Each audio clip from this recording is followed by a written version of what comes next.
Saya, Rapsel Ali, Ketua Mandalika Racing Team Indonesia, mengucapkan terima kasih kepada Presiden Republik Indonesia, Bapak Insinyur Joko Widodo, karena telah membangun sirkuit terkeren di dunia, yaitu Mandalika Street International Circuit. Hai, Kemal nih, Direktur Mandalika Racing Team Indonesia. Saya ingin mengucapkan selamat kepada Pertamina Mandalika SAG Team sebagai tim balap Moto2 Indonesia yang pertama dan baru saja di-launching. Pertamina Mandalika SAG Team tampil di MotoGP 2021. Indonesia bakal jadi juara dunia. Pertamina Mandalika SAG Team akhirnya resmi melaunching tim Moto2 mereka untuk musim MotoGP 2021. Tim ini sendiri merupakan kolaborasi tim balap asal Indonesia, Mandalika Racing Team Indonesia atau MRTI, dan tim balap asal Spanyol Stop & Go atau SAG Team. Dijadwalkan pada 23 Februari, peluncuran virtual Pertamina Mandalika SAG Team ditunda sehari untuk menghormati mendiang Fausto Gresini yang wafat akibat COVID-19.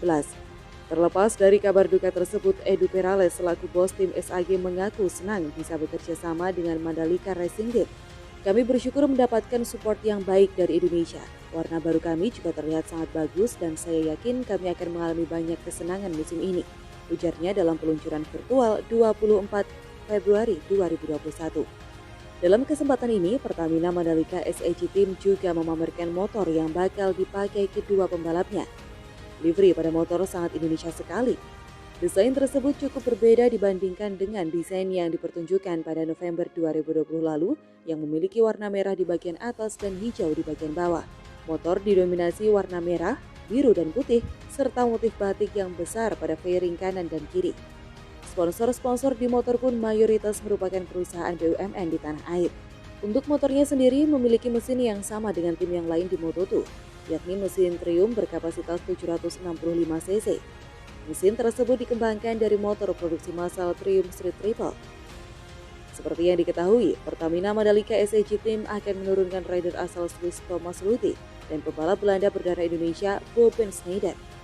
Keduanya merupakan rider berpengalaman di ajang Grand Prix dan sama-sama bersemangat membuka bab baru dalam karir mereka. Luthi pun akan menjadi andalan tim ini. Pembalap berusia 34 tahun itu memang bukan lagi rider muda, namun prestasinya di ajang Grand Prix sama sekali tak bisa diremehkan. Luthi yang merupakan juara dunia GP 125 2005 tahun ini akan menjalani musimnya yang ke-19 di Grand Prix. Selama berkarir, ia telah mengoleksi 65 podium yang 17 diantaranya merupakan kemenangan. Luthi yang pada masa mudanya dikenal sebagai rival berat dari Pedrosa juga sempat menjadi runner-up Moto2 pada 2016 dan 2017 dan menduduki peringkat ketiga pada 2019. Di lain sisi, Ben Schneider punya catatan karir tersendiri. Ia merupakan juara Red Bull Rookies Cup pada 2015, yakni prestasi yang membuatnya digait tim prestisius Moto3 Red Bull KTM Ajul pada 2016. Kala itu, ia sukses meraih 2 podium. Pada 2018, ia pun naik ke Moto2 bersama Tech3 Racing, namun gagal tampil kompetitif. Hasil serupa juga ia raih saat membela NTS RW Racing GP pada 2019 dan 2020, di mana ia paceklik podium. Dengan paket motor yang kompetitif, ia pun berharap bisa lebih baik tahun ini. Yuk dukung terus channel ini dengan cara like, share, dan subscribe, serta nyalakan lonceng untuk terus menonton video terbaru kami. Jangan lupa cek video menarik lainnya berikut ini.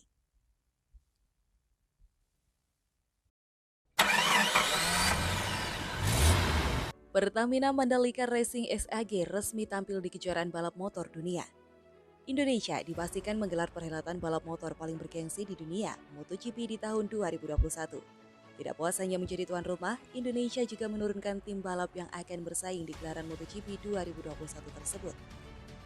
Mengusung nama Pertamina Mandalika SAG Team, tim balap itu nantinya akan turut serta dalam ajang Moto2. Pertamina Mandalika SAG Team sendiri telah mengumumkan bahwa mereka akan merilis line-up pembalap dan livery untuk Moto2 2021 melalui akun Instagram resminya. Dalam rilis tersebut, Pertamina Mandalika SAG Team akan memamerkan pembalap dan desain motornya di Spanyol. Peluncuran akan dilakukan sebelum tim melakukan sesi tes resmi jelang seri perdana di sirkuit Losail, Qatar. Tak sedikit yang bertanya-tanya apakah livery yang digunakan masih sama seperti yang sebelumnya beredar atau ada perubahan lainnya.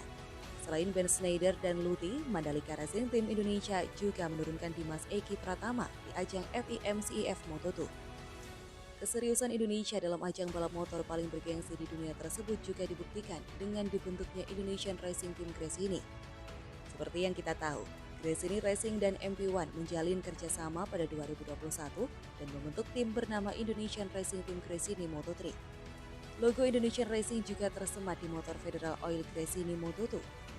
Peluncuran kedua tim pun telah digelar secara virtual pada Rabu kemarin. Gelaran ini dihadiri oleh dua rider Moto3, Gabriel Rodrigo dan Jeremy Alcoba, serta dua rider Moto2, Nicolo Bulega dan Fabio Di Gianantonio. Jika pada tahun-tahun sebelumnya memakai warna biru, kini tim ini mengenakan warna merah dan hitam. Logo Indonesian Racing pun tertempel dengan ukuran cukup besar di kanan dan kiri motor, disertai oleh motif batik berwarna hitam. Musim ini, Indonesian Racing Team Gresini Moto3 akan kembali menduetkan Gabriel Rodrigo dan Jeremy Alcoba. Rodrigo yang berasal dari Argentina akan kembali menjadi andalan tim untuk memperebutkan podium dan kemenangan, dan bahkan gelar dunia. Alcoba yang musim lalu merebut gelar debutan terbaik Moto2 dan meraih podium perdananya dengan finish ketika di Portimao, Portugal, diharapkan bisa tampil jauh lebih kompetitif tahun ini dan konsisten bertarung di papan atas. Federal Oil Gresini di Moto2 juga akan kembali menurunkan rider muda Italia Nicolo Bulega. Gresini mengklaim bahwa musim ini akan jadi musim yang krusial bagi juara Moto3 Junior World Championship 2015 tersebut. Ia diharapkan bisa menemukan konsistensi performa yang sulit ia temukan tahun lalu. Sebagai pengganti Edgar Pons yang akhir musim lalu memutuskan pensiun dini, Gresini menggait rider muda Italia menjanjikan Fabio Di Gianantonio yang sukses merebut gelar runner-up Moto3 2018 bersama tim yang sama. Ia diharapkan bisa meningkatkan performa apik yang selama 2 musim terakhir ia raih bersama Speed Up. Para rider Gresini Racing pun akan menjalani uji coba pramusim tertutup di Valencia, Spanyol pada 24-25 Februari. Sebelum menjalani uji coba pramusim resmi di sirkuit Losail, Qatar pada 19-21 Maret mendatang. Yuk dukung terus channel ini dengan cara like, share, dan subscribe, serta nyalakan lonceng untuk terus menonton video terbaru kami. Jangan lupa cek video menarik lainnya berikut ini.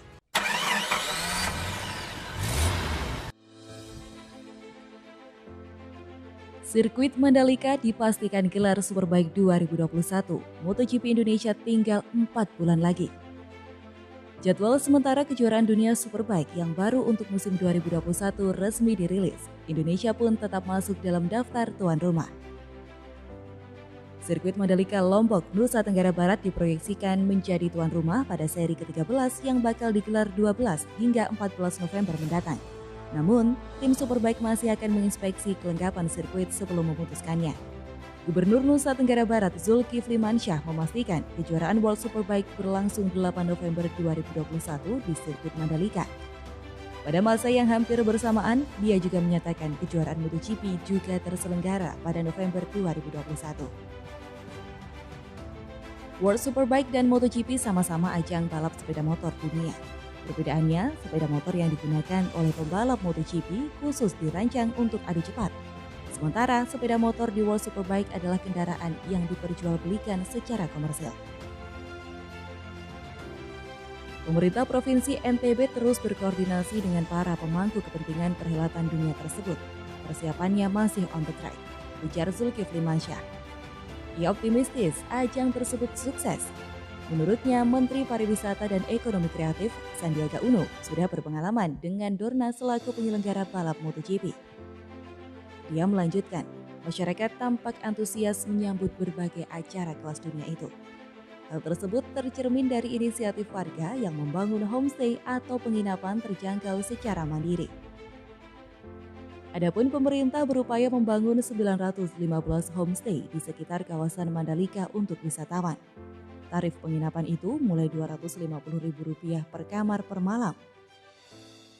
Sementara itu, Deputi di Bidang Koordinasi Pariwisata dan Ekonomi Kreatif Odo RM Manuhutu mengatakan beberapa persiapan MotoGP dan World Superbike yang perlu dituntaskan antara lain konektivitas udara, keterhubungan jalur laut, akses jalan, infrastruktur kesehatan, kebutuhan listrik, dan sebagainya. Lalu bagaimana kabar MotoGP yang bakal digelar di sirkuit Mandalika pada Oktober atau November mendatang? Beberapa waktu lalu, Dorna Sports memberikan tenggat waktu bahwa Mandalika harus rampung pada Juni 2021, sehingga bisa dilakukan homologasi pada Juli dan akan digunakan untuk balapan sekitar Oktober atau November akhir musim. Ketua Ikatan Motor Indonesia atau IMI Pusat, Bambang Susatyo, tetap optimistis MotoGP akan tetap digelar di sirkuit Mandalika. Berdasarkan laporan yang ia terima, pembangunan sirkuit dikebut untuk mengejar target rampung pada bulan Juni mendatang.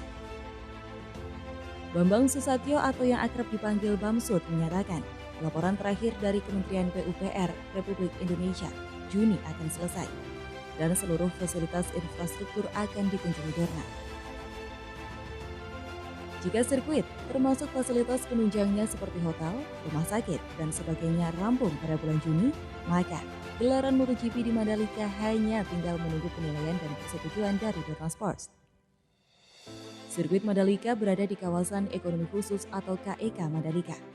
Pembangunan sirkuit mulai dilakukan pada Oktober tahun 2019. Mandalika dibangun dengan konsep sirkuit jalanan dengan panjang lintasan mencapai 4,32 km yang terdiri atas 18 tikungan dan 1 lintasan lurus. Sebagai sarana penunjang, sirkuit Mandalika juga dibangun pedok dan 40 garasi yang memiliki kapasitas 93.200 tempat duduk penonton. Selain itu, juga akan dibangun 138.000 area tanpa tempat duduk dan hospitality suites yang menampung 7.700 penonton. Mari kita doakan saja, semoga apa yang menjadi cita-cita kita semua menyaksikan gelaran MotoGP di tanah air segera terwujud. Yuk dukung terus channel ini dengan cara like, share, dan subscribe, serta nyalakan lonceng untuk terus menonton video terbaru kami. Jangan lupa cek video menarik lainnya berikut ini.